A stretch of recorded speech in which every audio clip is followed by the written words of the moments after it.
சென்னையில் நகை கடைக்குள் புகுந்து துப்பாக்கி முனையில் கொள்ளையடித்தவர்கள் கைது.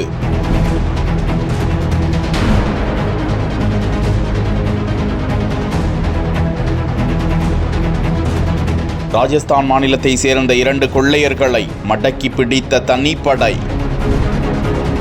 சென்னை ஆவடி அடுத்த முத்தா புதுப்பேட்டை எல்லியம்மன் நகர் பகுதியில் வசித்து வருபவர் பிரகாஷ். அப்பகுதியில் இவர் கிருஷ்ணா ஜுவல்லரி என்ற பெயரில் நகை கடை நடத்தி வருகிறார். இந்த நிலையில்தான் கடந்த 15ஆம் தேதி நுழைந்த 4 மர்ம நபர்கள் திடீரென பிரகாஷிடம் துப்பாக்கியை காட்டி கொள்ளை மிரட்டல் விடுத்து அவரது கை கால்களை கட்டி போட்டுவிட்டு தாங்கள் கொண்டு வந்த பேக்கில் சுமார் 1.5 கோடி ரூபாய் மதிப்பிலான தங்கம் வெள்ளி நகைகளை அள்ளி போட்டுக்கொண்டு அவரது ஐபோன் உள்ளிட்டவற்றையும் கொள்ளையடித்துவிட்டு தப்பிச் சென்று விட்டனர். இவ்விவகாரத்தில் 8 தனிப்படை அமைக்கப்பட்டு ஆந்திரா, ராஜஸ்தான் உள்ளிட்ட பல்வேறு மாநிலத்திலும் சென்னை போலீசார் தீவிர தேடுதல் வேட்டையை தொடங்கினர். இந்த நிலையில் கொள்ளையர்களுக்கு மூளையாக செயல்பட்டதாக 2 பேரை போலீசார் பிடித்திருக்கிறார்கள். அவர்கள் ராஜஸ்தான் மாநிலத்தை சேர்ந்த தினேஷ்குமார், சேட்டன் ராம் என தெரிய வந்திருக்கும் நிலையில் கொள்ளையர்களுக்கு இவர்கள்தான் அடைக்கலம் கொடுத்திருக்கிறார்கள் என்பதை உறுதி செய்த போலீசார் அவர்கள் மூலமாக கொள்ளையர்களை தேடி விரைந்துள்ளது குறிப்பிடத்தக்கது.